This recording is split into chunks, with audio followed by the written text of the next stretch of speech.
wanted freedom. Adjust the frames. Got keys to kingdom. Unlocking chains. Sober the podcast. Open up your brains. Sober the podcast. Let's get it, man. Yeah. Welcome back to another episode of Sober the Podcast as we continue on with the answers. Yes. With Clifton Nobles and Bradley Saxon and myself, CJ. So the first one I want to touch on to start this episode off is views on marriage after addiction, marrying an addict, staying by your spouse during addiction. So there's really three parts to that question. And so the first one let's touch on is views on marriage after addiction. So let's wait.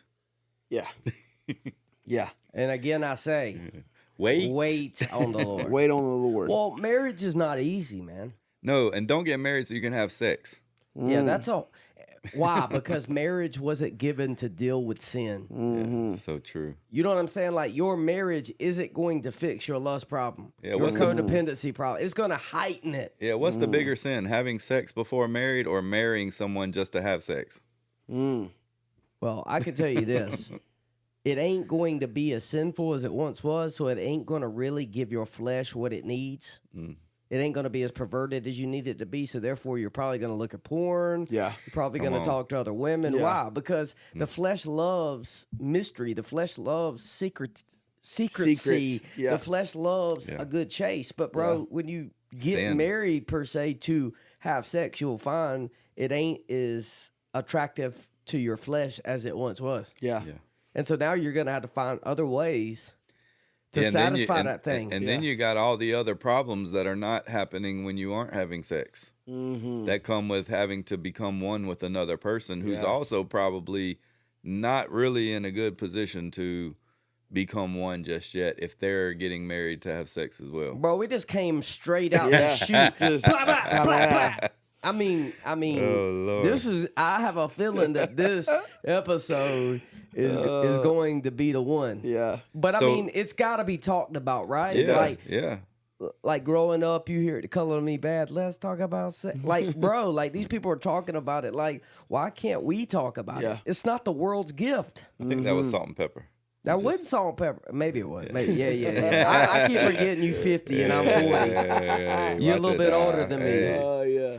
Let's Y'all talk don't about believe sex, that. baby. Let's talk talk about. Maybe you right, bro. Look Yeah. at you. See, you already know we cut from the same cloth. But anyway, it's like this, bro. Like, why ain't we talking more about this instinct? Why ain't we talking more about this desire God gave us? Yeah, Because it's His gift, and it's Yeah. a very good gift. Yeah. it is. And we got to stop using it to parent our kids by telling them it ain't good. Yeah. It's true. I mean, it's a good gift. Well, I mean, I'm just Like- saying, like, bro, you tell your kids that it ain't good because you're trying to, save face by making your kids act a certain way. Politically correct. Well, what's going to Yeah. happen is when they have sex, They're going to find out you was lying. that's the what's truth, up. bro. Yeah. Yeah. And so I think it's a subject, man, that we really need to talk about. Mm-hmm. And, let's be honest, bro. Like, a lot of people don't really have sex problems. That's a symptom. Yeah. Yeah, it's true. Like, when you do an inventory and you see the exact nature of the wrong, then you realize sometimes you have sex because you're insecure. Yeah. Yeah. And so now it ain't a time of just not having sex. Now it's a time when I'm outside of this relationship. Yeah. Me focusing on God, allowing this to be exposed, this wound to be open, it to be cleaned, it to be, patched up, and it to be healed, bro. Yeah. Because if you're insecure, they ain't enough sex in the world Nah. Yeah. that's going to fix you. And your problem isn't sex. Yep. Your problem in the solution in the beginning may be abstinence. Yeah. But that ain't the whole entire, course of action that's going to bring healing, right? Yeah. And people may wonder why we went directly into sex. It's because of years of experience Yeah. of people early in recovery, having sex out of marriage, trying to follow God, getting full of shame, getting full of guilt. And their answer is, we'll just get married. Yeah. Mm-hmm. Oh, dude, you see it all the time, bro. And we're the three that they asked to marry them. Yeah. Like, Yeah. bro, talk about us, but Yeah. come walk a day in our shoes. Yeah. That's true. Bro, we have married people we've buried. Yeah. That's a whole Like, nother I podcast. need you to understand, bro. Like, we have married people that we've literally had to look at the wife on the front row crying when we buried them. Yeah. So I feel certain that God has situated us in a way to be able to talk about this, to be straightforward about this, because the more we bury people, the more we realize, man, that this ain't the time to be talking about it. The time to be talking about it is now. Yeah, right now. beforehand. So Yeah. let's talk about marriage. All right. So we went straight into the sex because we see so often marriages start in recovery due to sex. Yep. But what is marriage? Marriage is actually a time where you find someone that comes into your life and becomes part of you, and Yeah. you feel like you two are going to be better at this thing called life together. Yeah.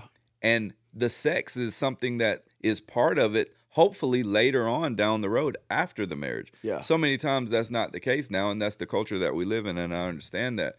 But really, marriage is more about finding a person that you can't live without. Well, That's good. and can I say, like, man, we did not wait till we got married to Yeah. have sex. Yeah. I mean, I had all of my kids out of wedlock, if I could really be frank. Yeah. And so we're not really, I can speak for myself. I'm not really giving you this from a place of perfection. A lot of what I've learned over the years has been pain, and I hope that this wisdom could help you miss landmines Yeah. that I actually had to face head on.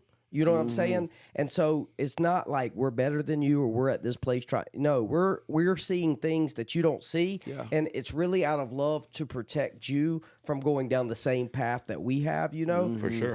And so that is really the heart of talking about marriage, talking about sex, is that we would love to see you surpass us yeah. by miles by letting our pain be your wisdom. And the truth is, I have seen guys that I've raised up who did take these suggestions early on, because with my experiences, I was already engaged, but I wasn't getting married. And then when I had the encounter with the Lord, I had to get married and tighten things up and get out of that sin I was living in that willful sin. But there have been guys that I've raised up after me who did take the suggestion, and I did watch how it blessed their lives. Yeah. And I watched how they avoided these landmines that they were walking into had they not taken the suggestion. And fast forward 6, 7, 8 years later, Yeah. they're now married. Yeah. They have a good Christian wife. They have one of them I'm thinking of specifically, Travis.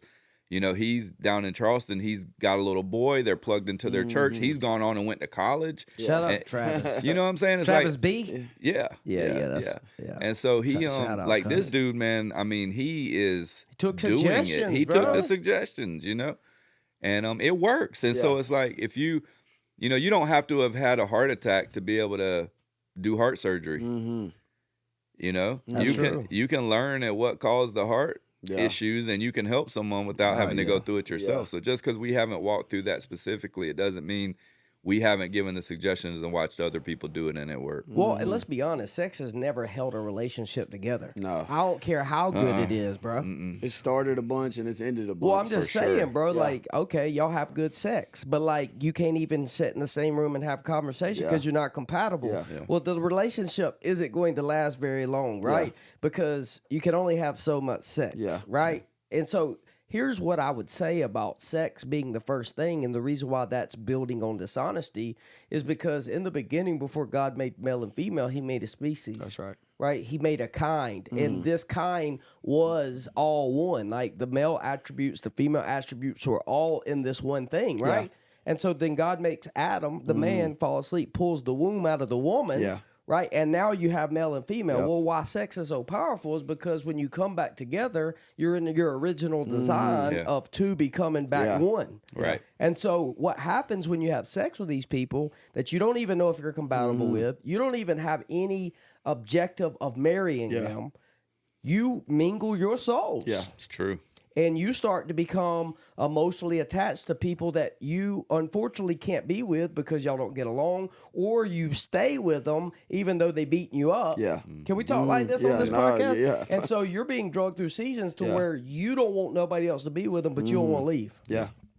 You don't want to be there. Yeah, and we've And all you don't want experienced nobody that. Yeah. to be with them, right? Yeah. And so let's be honest, man. How many times before I really healed my soul and really took a season of singleness and let God heal me, have I went into a relationship with the expectation that she needs to be the best of the last 30? Mm-hmm.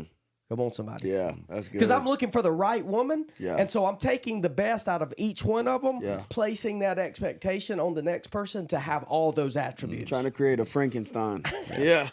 Yeah. Well, Frank, I Yeah. never heard it like that. Yeah. Is that what It's Frankenstein putting means? pieces together. Oh, Yeah. yeah, that's good. Putting pieces together. So basically, what we're saying is marrying in early recovery. The best thing that you can do is wait and make sure it's the right person. Yeah. Make sure that you're not getting married for the wrong reasons. Mm-hmm. And I said this Friday night at the river. If they don't love Jesus more than you, you may want to pump the brakes. yeah.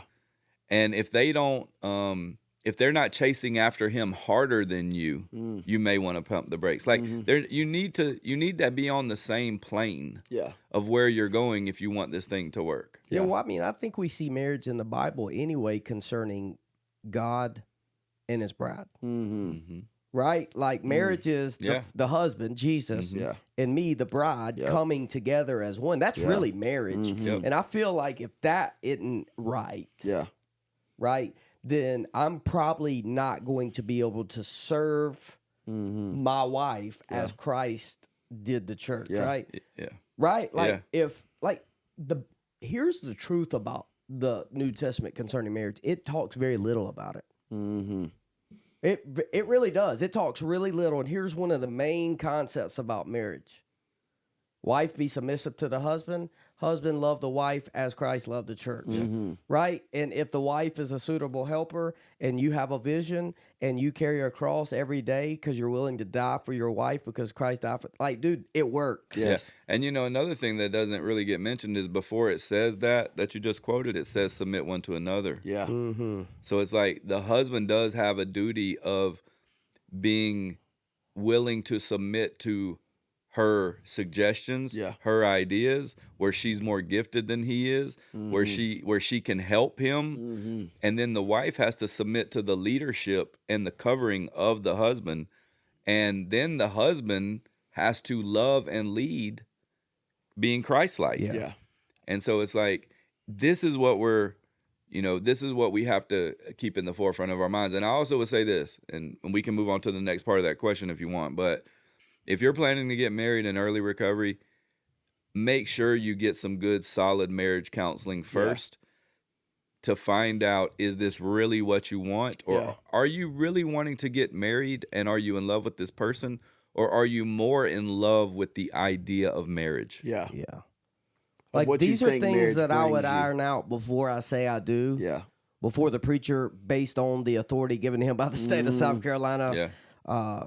in the power Yep. vested in him, pronounces you husband and wife. Like, these are things that you have the freedom to answer, to question, to ask. Like, dude, iron it out, bro. Like, And, you know what I'm saying? Like, And the other thing is, this is why it's so important to stay pure without having sex during the dating period, is because I've counseled so many people in this area, man, and this is what I've seen.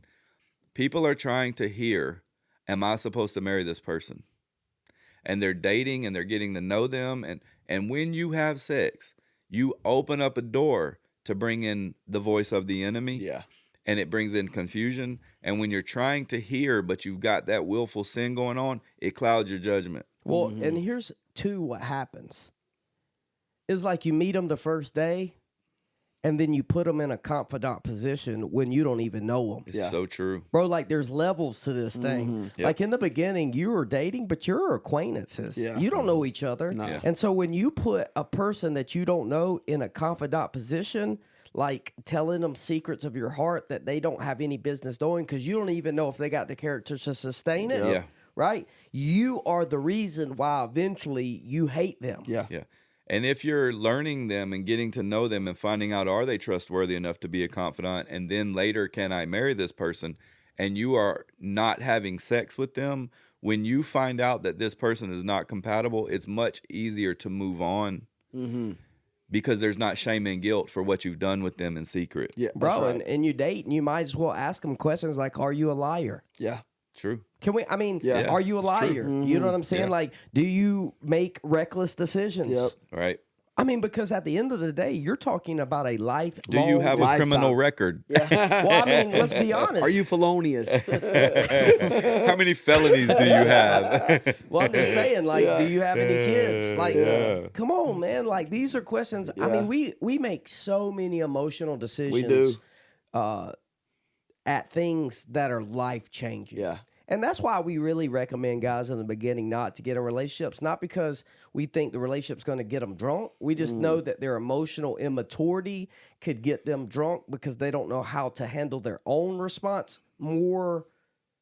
You know, they can't deal with their own mess, and then bringing somebody That's else into it right. that has a mess, because Yeah. that's really the deal is Yep. you're bringing two people together that already have mess. Yep. And they're both, most often, if they're not willing to take these suggestions that we're giving, you're not willing to go slow, you're not willing to stay abstinent, you're not willing to get marriage counseling, you're not willing to take the suggestions, then what you have is two broken people trying to use each other to get their needs met. That's right. And you know, the thing about that is often the people that get, you know, often those situations bring kids. They do. You know, and I'm speaking Into from my own brokenness. life, My bro, life. Mine of too. bringing kids into brokenness. And Yep. so, you know, man, these are just ways that right now we believe are unpopular in our culture, but are very, very profound as truth from the Word of God that we hope that gets to people to understand. Man, if you're a virgin. Can I talk like this? If you're a virgin, What a like, gift, if bro. you're waiting for marriage, man, like who cares what people say? Yeah. Like don't like be drawn into that peer pressure, man. Like what courage. Yeah. And I also want to say, if you used to be, you know, promiscuous in your previous life, and you've gotten sober and you've come to know the Lord, don't allow those old ways and the old thinking to make you think that you can't now have a start over. Yeah, and you can And become pure. Well, if you're and born wait. again, you are made righteous. That's right. You Yeah. know, and so your past is no longer who you are. Yeah. And the enemy will use the power of sin will use that against you Yep. to make you feel dirty, to make you feel like you'll never amount to nothing. You can never be a mom. You can and all that is a lie. But the beginning is to help you become okay with you. Because I think every marital problem is a single problem. That's right. You know, Gotta and learn I to be think, single Yeah, healthy. I think singleness is very important. it's true. Because you start to learn how you tick, you start to learn how to respond to these things. And man, I mean, ultimately that's going to help you be a greater servant in your marriage. Yeah. You know, because if you got a temper problem and you don't know how to control your anger, well, that's going to come out in your marriage when your wife don't do what you want her to do. Yeah, it's true. And so I think even though we don't always heal perfectly before we get married, because that day would probably never come. Yeah. I think it's important that we get to a place where we've made progress and we understand the root of the trouble. Yeah. So that we can get back into recovery when those things crop up, you know, sure. instead of blaming other people. And you know, I had a mentor one time that told me, he said, God's main means of bringing you to full salvation is your spouse. Mm-hmm. Because nothing will let you experience what Christ did on earth Yeah. like and, them. And Boy, another thing that because that's the truth in my life. And dude, before I married Christy, I ran from her. Yeah. And I can't tell you how many people I ran to that I should have been running from. Mm-hmm. And the one that the Lord was orchestrating, I'm running from. Because God ordained the situation for her to be strength where I'm weak. Yeah. And for me to be strong where she's weak. Yeah. That ain't what I look for in a partner. Yeah, you look for, most of the time we look for who's strong where I'm strong. Yeah. Oh, yeah. And so guess what happens when you get into a relationship and you both do the same thing good? You're going to be fighting all the time. Yep. And so I just learned, man, that through my marriage, one of the most beautiful things that allows us to operate as one and glorify God is that we recognize that that she is strong where I'm weak and I am strong where she is weak. And we complement each other by celebrating our differences. And that has really helped us to be a powerful front for what God is doing in our life. That doesn't mean, like, bro, like, no marriage is perfect. And you can't judge a marriage by an Instagram highlight. My wife and I still have disagreements. She still has to get on my tail with clothes laying in my spare bedroom. And you know what I'm saying? Like, she still gets mad at my son and takes it out on me. Like, dude, we're not a perfect couple. Yeah. But I think the deal is that we understand how to continue fellowship by cleaning our side of the street off and coming back and saying, I'm sorry. Yeah. it's good. I'm sorry. You're so, you know what I'm saying? Like, even if it takes a couple days. Yeah. You know, but we always, and I can't tell you how many times we've sat on a counseling couch just like this, talking to somebody we needed objective truth through because we were both emotional and we were blaming each other. Yeah. And we just needed somebody to come in and find the truth and tell it to us. It's good. And like, I want to point that out too, because, you know, a lot of times we surround ourselves with people in our life that like us, we like them, and so they co-sign us and they tell us what we want to hear because we know each other in that way. But what B is saying, and I think what is going to ring true in the future of my life and just moving forward, is that I don't run to counseling when things are on fire. I keep counseling in my life to keep my life godly and holy and moving forward and progressing in Christ as much as possible, so I don't have these meltdowns and these burnouts and these car crashes in my home, and then my kids see me cussing my wife out and they see me throwing something against the wall. And like, what we don't understand as adults is that we are molding these kids, and what they see in these moments is creating a belief system inside of them, and it's who they're going to look for, because whatever we are is going to feel the insecurity that we are creating in their life as kids when they grow up. Which means if I'm talking crazy to my wife, you know what my daughter's going to look for when she gets older? Somebody that's talking crazy. Yeah, because it'll look like love. Because it'll look like what daddy did. Yeah. Bro, I remember my dad slamming my mom on the ground, choke slammed her. He got back in the car. We were headed, it was a Friday night. He was taking me to the skate rink. Got back in the car. He changed the subject, act like what I just seen Yeah. didn't happen. Didn't happen. Yeah. And we think, no big deal. Yeah. Until I find myself nose to nose with a pastor in his house, about to willing to burn everything I did down because of this belief. Yep. I couldn't protect my mom because I was helpless, but ain't nobody gonna treat my wife like that. Yeah. And so here I am in my marriage based on this lie that I was powerless and couldn't defend my mom, that when I get married, won't nobody do that to my wife, that I'm putting myself in a position to be her defender when I am not her defender. Yeah. That's good, bro. And so I'm just telling you, man, that situation when he slammed my mom didn't teach me that they needed marriage counseling. It taught something to me that trained me to believe a lie that showed up in my own marriage that almost got me in trouble. Yeah. You know, so, you know, man, I love the, I mean, if we talked about relationships the rest of this podcast, I mean, I would be up for it because this right here is my lane. Yeah. Because I do believe relationships directly affect your future just as much as anything else does. That's right.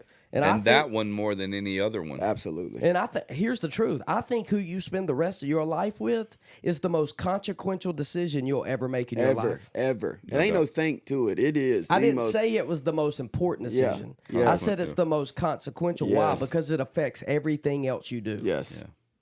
And so we live in a culture to where we're very casual Yeah. about marriage. Yeah. Like, we'll just let any old Joe in our hearts. Mm-hmm. You know what I'm saying? And we don't choose to set boundaries and to date, right? And we're just so casual who this is we're going to do that with. And I'm just telling you right now, that's a mistake. Yeah. You know, it's a big mistake. And, you know, it's a lot of why we're heartbroken.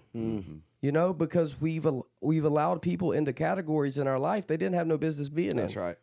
And we've entrusted or had expectations on people that was never ordered into our life to do it. Yeah. You know, and so they let us down, right? We become disappointed, right? And you don't address that bitterness, Yeah.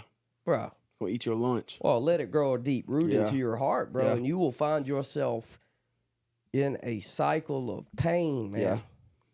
I don't ever want to go there again. Nah. Well, can I say this? You should want to go home. Yeah. Let me just say that, yeah. because that might bounce off somebody's neck, because like, you should want to go home. I'm not saying everything at home is always perfect, but what I'm saying is you should want to go home to be with your family. Yeah, I think a better way to say it is sometimes you just got to go. Yeah. Because Yeah. I'm going to be honest with you. Like, to think that you always want to is probably wrong. Well, I also think you should you should be intentional about making your spouse want to be there. Yeah, that's the deal. Intentional about making your spouse want to be there. But you're talking to people in ministry too. Yeah. And there's pastors probably listening to this too. And so you just got to realize, like, and I'm talking about my own experience. They'll start to resent the people that worship the ground you walk on and what you do every day. Yeah.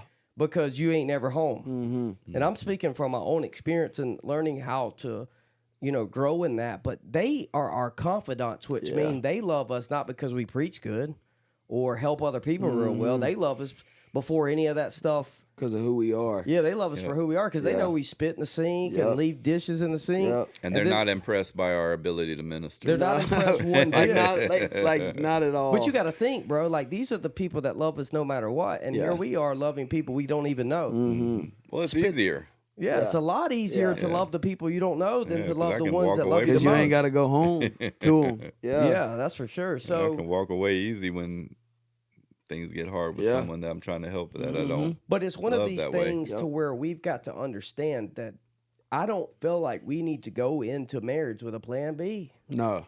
Like these are the hard There is no plan B. conversations Yeah. that we're having. That listen, what we got to do, sit down and work this out. Yeah. Because listen, it ain't gonna be greener on the other side. You go get you another woman, do Well, your it's thing, like- but you gonna find the same problem. Yeah. Yeah, it's like the saying when, you see these two old people, they've been married for, 60 years or whatever. And it's like, how did your marriage work? And they say, well, we came from a time where you didn't buy something new. You fixed what broke, That's it.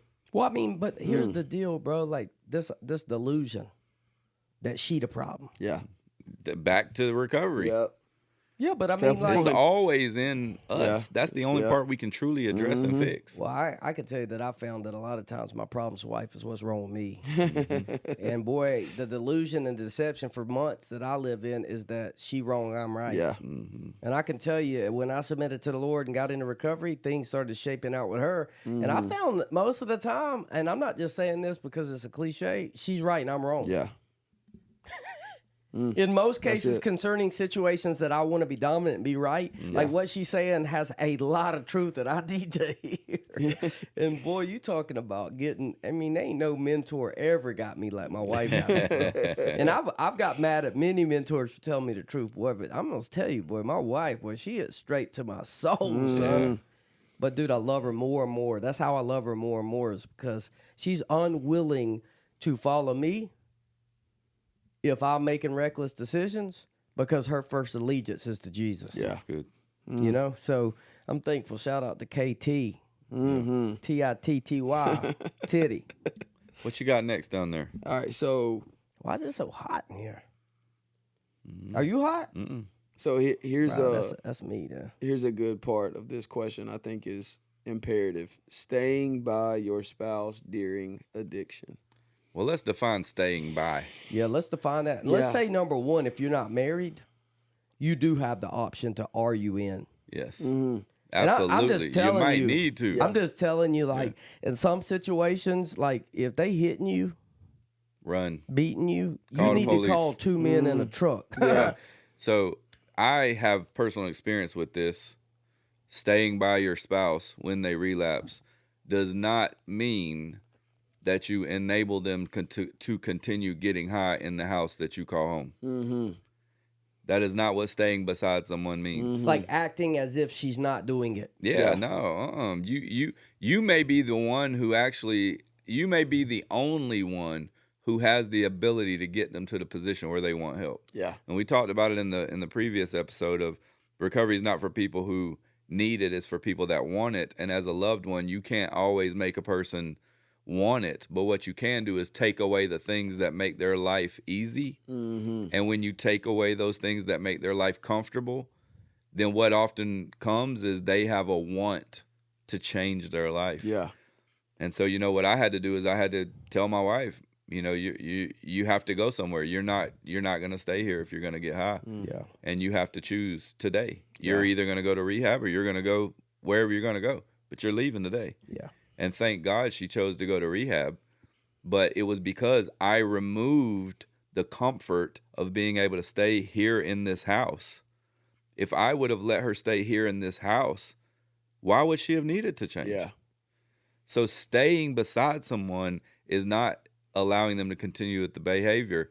It's telling them this is how you're going to get better. And as long as you're going to do that, I'll be here with you. And whenever you want to do that, if not today, I'll still be here. Yeah. Well, But I mean, got to keep on this path. Yeah, for sure. And I mean, that boundary is love. It is. You know, and it's also a type of, you know, boundary that keeps you from getting sick. Yeah. Yeah. You know what I'm saying? So I love that, man. I will say this too, and I often leave this part out, but I remember going to God and praying about this. And we are newly married. We were married for less than a year at this time. And I remember telling God sincerely from my heart, I'll never marry anybody ever again. I will give you, God, I'm going to serve you, and I will serve you the rest of my life being single. I'm not going to divorce her, but I'm not going to stay with her. And I remember, man, I went into the Word and I started reading, and I ran upon the verse that says, any man who leaves house, home, wife, children, any of these things in this life will surely not lose their reward. And when I read that, it was just like God speaking clearly back to me that I knew everything was going to be all right. And, you know, thank God today she's got, you know, I think she's coming up on 9 years sober, and she runs our women's ministry. Yeah, absolutely. You know? And I've seen you grow in leaps and bounds, and it's not been a straight path. It's not been a problemless path. It's not been a seamless path, but you two have found a way to get through it together. You know, and I think that's the deal, man, is we celebrate our grandparents' 50 and 60 years of marriage, you know, and I think that worked because of what you said. They faced the problems. Yeah. You know, and I'm grateful that I got a wife that don't play that. Yeah. Like she not posting something to make us look good when like we not doing that. Like we facing it and we talking about it and we not living as if this ain't happening. Yeah. You know what I'm saying? The other thing is when you have a spouse who's in recovery and they've had a relapse, you have to understand that your job is not to fix them because you're too close. And that was a big deal for me to get that revelation and understand. And I told her this, what you need, I don't have. Yeah. But I can get you to the people who do have it. Yeah. I remember my wife looked at me one time. She said, like, I don't need a preacher. Yeah. Bro, but I am a kind of guy that has an answer because I know how to fix it. Yeah. I can fix it. I've fixed many other things, people. Yeah. And I just looked at my wife and I realized that day when she said that, she don't want me to fix her. Sometimes she wants me just to be engaged in the conversation emotionally so that she feels safe. Yeah. Yeah. And she just wants me to be, she just wants to be heard. She don't want no answer. Yeah. Isn't that so hard? Well, you're talking about a preacher that every day goes to work with problems that have to come up with solutions for these problems. And so I go home and I automatically want to fix her. Yeah. And she don't want to be fixed. And we want to fix it because of how the problem makes us feel. Yeah. That's right. Yeah, man. Wait, if this problem don't get fixed, I'm going to continue feeling like this. Yeah. Let's go on and fix this so I can change how I feel. Yeah, that's good, man. Well, can I say that me and my wife are coming up on 10 years of marriage in March. How long you been married, Cliff? 11 years. Yeah, May will be 14 for me. That's so So good. we do have some experience Yeah. on this couch of what not to do for sure, and a lot of what to do. Yeah, but I mean, coming up on 10 years of marriage, man, you know, for the last 6 years, we've been able to enjoy sobriety, recovery, and walking with Jesus together. But those first 4 years were not that. Yeah. You know what I'm saying? Well, they Like, say the first 5 years are the hardest. Yeah, well, that would ring. That was my experience, That would too. ring super true. And Bro, almost got a divorce in like 11 months. and I'm just telling you, bro. And so, you know, but I wanted to point out the fact that, you know, when I was in addiction, my wife was not in addiction. She's not an addict. She's not an alcoholic. You know, she has her stuff, but like she's not like us. She doesn't use chemicals. Yeah. And so I was able to pull the wool over her eyes for a very long time until I remember one night, she found a bag of, and let me just be honest. She found a bag of OC 80s, a bunch of Roxy 15s, and a bunch of Roxy 30s that I had in a shoe. Getting it in. Yeah. So she found, well, up until this point, she didn't know I was on drugs. I just drank liquor and smoked weed. And she was cool with that, to an extent. Yeah. But she found this day. She took it from me. She looked at me in my eyes and she said, you're either going to choose this or you're going to choose me. And I said, and in my heart, like, I don't want to lose you, babe. So I remember laying in my bed for the next 3 days, sweating, throwing up, vomiting, and couldn't move. And she comes in and sees me. And like now she knows like this ain't good. Like this ain't what I thought it was. And I remember she said, baby, like, what can I do to help? And I was like, I don't know. There's a Suboxone clinic up the street, right? And so I go do that, and it goes on a whole nother path for another year with Suboxone. Got her. And all this other stuff. And so Because didn't. she's Doesn't well know. meaning, but she has no She don't idea. know. Yeah. Like she don't know, and I'm just manipulating the hell out of my wife. And but all that being said, man, when we got married because she was pregnant. Like we got married because she was pregnant. I'm a full-blown drug addict and alcoholic. Now listen, sitting here right now, it seems like, oh, well, it worked out for you. But that is not the case for most people. It's true. Like that's not the case for most people. And I had a guy hit me up one day, and this is what he said. He said he was telling me problems that he had with his future soon-to-be wife, or they're going through counseling. He just called me to give him some objective truth, and he was telling me about what was going on with her and what he would like to change with her. And I said, listen, bro, if you're going to get married, the one thing you got to understand is that you got to be okay with if she doesn't change anything ever. Like you got to be okay with who she is. And if she don't ever change nothing, that's who you're marrying. But the other point of this I wanted to make was that you're not just marrying one person. You're marrying a whole family. That's true. Like you're like I'm marrying a squad full of people that I do not know. Like and I'm telling you, like I didn't really know her, but you better be right, daggone right. I did not know her daddy. I did not know her mama, her sister, her brother, like her cousins, who I'm going to Christmas with and Thanksgiving. Like, and so like there's just a lot more that goes into this than just you and old girl having sex, man. And if they have kids, yes, bro. That's a whole other dynamic of you having to treat those children like they're your own. Really like they're your own. And then them saying, you ain't my daddy. Yeah. Bro, because they probably gonna say that. Yeah. Yeah. Because you ain't. Yeah. And I'm just saying, young kids that come from broken homes usually mad. Yeah. And so they got a right to be. Yeah, Ding, but we ding, don't. ding. But we don't even think about that. Yeah. bro. You know what I'm saying? Because we so doned in on what we want. But like, we're just trying to open up the perspective of these situations, because you're in big trouble if you're going into a situation by saying ours worked out. Yeah. Yeah. It's not the model. Yeah. Nah, Like, don't- well, number It's the one, anomaly. Well, Yeah. number one, Yeah. we wasn't ever sitting under the sound of somebody's voice that had wisdom. Yeah. So we operated in ignorance. Yeah. What I'm saying is now, if you're being educated, when you go and take what you now know and reject it, you are absolutely being foolish. Yeah. And so we would be doing you a disservice if we're saying in order to get where we are, you got to do what we did. I'm saying don't do half of those things. Well, I'm just saying, man, like we're trying to help you understand. Like there is a way that seems right to a man, but the ending is destruction. Yeah. And we know that. And so there are just a few things that we hope can become your wisdom that teaches you how to avoid some of these landmines we hit, And one of those that we started off with is not letting sex be the foundation of your relationship. Yeah. Because anything built on dishonesty eventually falls. It's gonna crumble. It's gonna crumble, man. I mean, come on, man. I mean, the Bible says you will know a person by their fruit. Yep.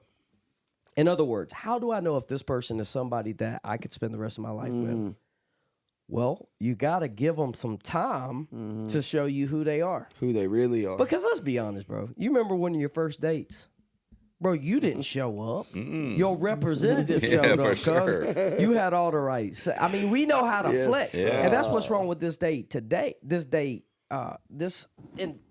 It's been the problem. It ain't just this generation. Yeah. It's my generation. We flex, bro. We know what we want. Yeah. And we've done it long enough till we know what we got to say and do and pretend to be until we get it. Yeah. And once we get it, guess what? Most people are gone. Yeah. And now you're left with the heartache of you placed dependence on somebody that could never do it because you never gave them time to show you that they were a predator. Yeah. And they take a piece of you with them. Oh, bro. I'm just saying, like, give And the leave person a piece of them with you. With you. well, just give somebody some time. Yeah. Their personality will fool you. they're fun loving. We got this in common. They look so fine. Wait for the first big problem. Yeah, dude. Like, give yourself some time for their representative to leave. Yeah. And you see how they handle situations. Yeah. How they talk to people. How they talk to their mama. If they cussing their mama out, I'm telling you right now, you the next one gonna get cussed out. These are things that we don't pay no attention to. Yep. Because we probably cussing our mama out. So we two peas in a pod. Yep. We attracting who we are. Ain't nothing like having somebody just like you in the same house, bro. Ain't no doubt. That's like having my son looking at my 12-year-old wanting to break his neck. Why? Because I'm trying to beat me out of it. Yeah. Yep. You know how many times I looked at him cross-sided? Yeah. Thinking to myself, I'm trying to whoop Bradley out of this Ain't little no joker. doubt. Ain't no doubt. Oh, there's so Dang, much bro. stuff here. I want to ask one more question before we close this out in the next couple minutes. A good quick one was how not to drift, right? How not to drift away when things are good. How not to rest on our laurels. I think that was just a very good question. And I just see it happen so often. And we say it all the time that the first step away from God is away from people and community and fellowship and, all those types of things for whatever reason, for whatever lie you've believed. And so I just wanted to give us the opportunity for the next few minutes just to talk about, how not to drift. And let me just put my little spin on that. Like, me and B have a very good relationship. Just call it what it is. The relationship wears many hats. But there's been many times where he says something, did something, or made me feel some type of way that I could have ixnayed that relationship real quick based on an emotional response in that moment. But having the tools, understanding that the emotional response was just indicating to me what lie I was trying to believe about the situation. I'm the kind of guy, now some people might not be as sick as me sometimes, but I'm the kind of guy that will ruin a relationship that God has put in my life to help me get out of addiction and recovery based off one time them making me feel some type of way. And so being able to have these tools and everything we're talking about on here, folks, are tools and principles that we live by. Okay, so, how not to drift away is obviously staying spiritually fit even when things are good. But I have such a tendency to rest on what I know when things are good because it doesn't seem like I'm fighting a battle right now. Right? Well, yeah, I mean, and I would say that there's just sometimes you can't not drift away. Mm-hmm. That's good, bro. Like I do think that we are all like sheep that go astray. Mm-hmm. But I think for me, because I think after you've drifted a few times, you stop wanting to give your peace over to the enemy. Yeah.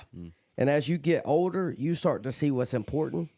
And I think one of the first things that taught me how to not drift away is self-awareness. Mm-hmm. Being equipped with my weaknesses and my strengths, what ached, what didn't, so that I could begin to recognize the enemy in my life because he often doesn't show up looking like a devil. Yeah. And so if you don't know your weaknesses, then he often shows up in what you want the most. Yeah. And so one of the things that has really equipped me even to this day to make sure that I'm not taking the bait is knowing that this is not God's will concerning my appetite. Mm-hmm. Right? Because, I mean, a lot of people get into relationships because they look at it, and with the culture we have, everybody's getting married. It's a good thing. Yeah. Well, concerning my history when I got sober, it was the absolute last thing that I needed to do. Yeah. And so if I didn't know that, the enemy show up in the AA meeting about 5 days after I've been there looking like a blonde-haired girl that I thought I needed to spend the rest of my life with. I love her ankles. The best ankles. But you know what I'm saying? Like, Yeah. When I think of drifting away, first thing that comes to my mind is inactivity. Mm-hmm. resting on your laurels. Yeah, it's like inactivity. And I remember a quote I read one time about the Christian life, and I think it was maybe Tozer. He said the Christian life is like climbing ice. You have a pick on your hands and you have picks on your feet when they're climbing ice. And he said if you don't want to continue moving forward, all you have to simply do is nothing, and you will slide back down. Another thing that we often say, is that in early recovery, desperation is going to cause you to do what you have to do. Sure. I mean, you're dying, Yeah. your life sucks, and you're losing your loved ones and all those things. But the healthier you get, the less desperation you're going to have naturally. Yeah. Because you're getting your life back, and Yeah. that's normal. So when desperation leaves, discipline has to take over. Yeah. And discipline is doing the things that I don't want to do today so that I can have what I want tomorrow. Yeah. And so if I don't want to drift away, then I have to be disciplined in continuing to do the things that made desperation leave. Yeah. So what are those things? Is being connected to community. Is being, having a sponsor who has a sponsor who can give me good suggestions and help me. It's getting a sponsor. It's, let's say you're not in, recovery. It's staying connected to the things that keep you healthy, whether it's church, whether it's, what you read, what you watch, what you listen to, keeping mentors in your life. It's like all of these things that bring about spiritual health and maturity, we have to do them when we don't feel like we need them. It's like Noah built the ark and he'd never seen rain. Yeah. And it's like there's a model in that. It's like what you build when it's sunny is going to carry you and protect you when it's raining. And so it's like when things are good, that's when you also have to continue doing the things that you have to do that are going to keep you from drifting away. Yeah. Drifting away is simply inactivity. Yeah. Well, and let's be honest, man. If you've ever had to lose weight, maybe you two don't because y'all look pretty skinny. I had to. Yeah, me too. But I this is what I do, bro. It's not a lifestyle for me. It's a diet. Yeah. And so I only do it in seasons where I got to take my shirt off and I can be comfortable. Yeah. But then I don't live it the rest of the years. Get to a place where now I got 40 pounds I got to lose, and I hate myself.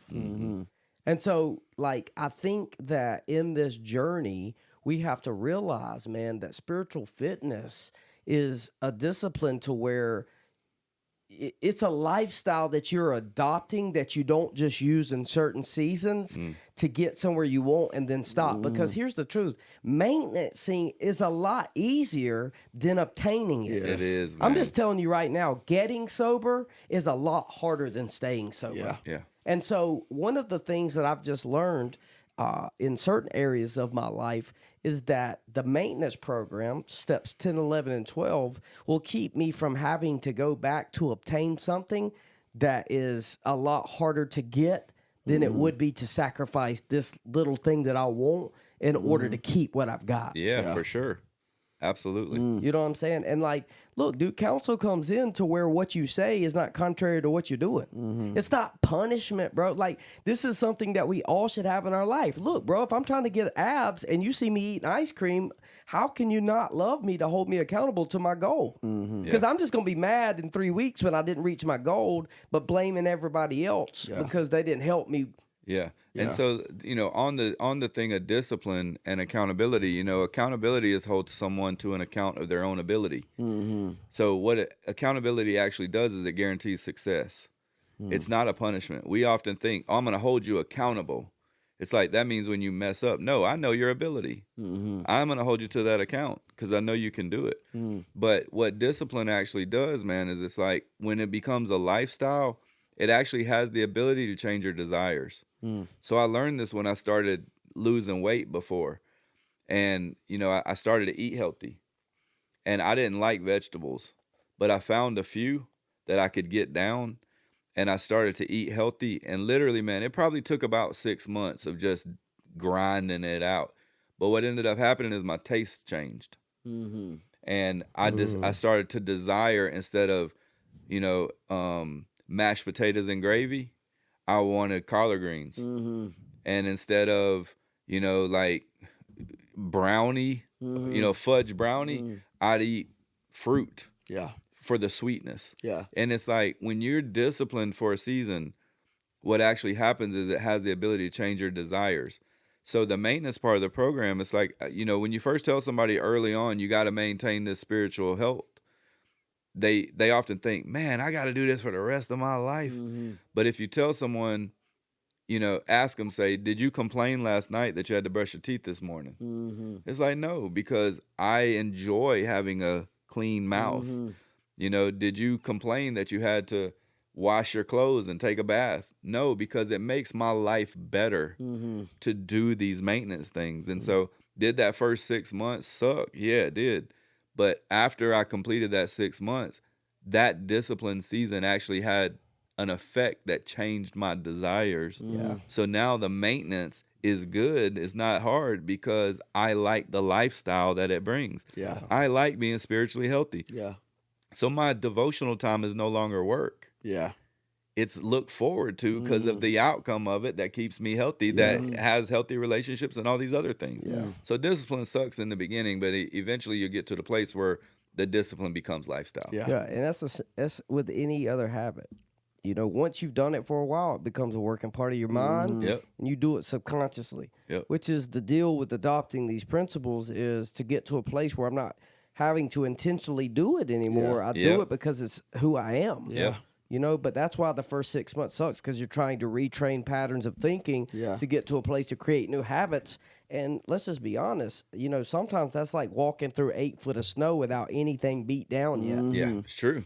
It's You know, difficult. but the reward is great. Yeah. And that's why you also need other people who've gone ahead of you that have experience in these things to be there to speak into it. Yeah. Because, you know, we know, man, hope precedes faith. Yeah. You know, hope gives us the picture of what's possible. And then we have to have faith to pursue it. So if we've got other people in our lives who've gone ahead of us, if you have people who have successful marriage speaking into your life when you're having marital problems, it gives you hope. Yeah. And then you can have faith to do that, take their suggestion. Yeah. Yeah. And that's with any area of our lives: finance, recovery, emotional health, whatever. Got to have those people. Yeah, for sure. Well, man, I think this has been incredible Yes. insight. I appreciate you two guys being willing and vulnerable to share your experience, strength, and hope. To the listener, we thank you for tuning in again. Hopefully, this has added value to your life. Hopefully, down the road, we can continue answering questions Yeah. to the best of our ability through our experience, strength, and hope. But, man, we've got such powerful things coming this season. Yeah. Like, I there's so agree. many people, so many guests, so many things God's orchestrated that's going to be coming, that I really love what you said, that the Lord showed you on the way up here, is that this is just the steady perseverance. And so, like, I'm telling you, like, this isn't meant to be something that you just tuned in the first couple times. Like, you'll be doing yourself a disservice by not listening to the rest of the season. So I think in this season, God is not trying to get somebody out of something as much as he's trying to discipline them in it. Because a lot of times we think God's going to get me out. Well, what if this is a season of God trying to teach you discipline? And this season, through us, through this podcast, could be an avenue through which God equips you to be able to do that. Because sometimes, man, things don't get better outwardly. But there is a way to find some peace and joy through the process and not have to wait till you get to a destination before you find joy. Yep. Yeah. Because we've always said, what, the joy is in the journey, not in the destination. So take this journey with us. Yeah. Yeah, because this is just the beginning, but we'd love for you to take this journey with us as we just see what God has in store, because we don't even know either. Nope. We know Right. it's going to be good, and we've got a taste of that, but we truly believe that the best is yet to come. And so, again, we thank you. Shout out to the Brits in Recovery for sponsorship. Yeah. Shout out to Culture Shock Music. January 15th, today Chase dropped his new album, Revelation. You can find it on all platforms, Spotify, Amazon, Apple. Go check it out. Again, we love you. We thank you. Until next time. Peace. Cheers. Yeah.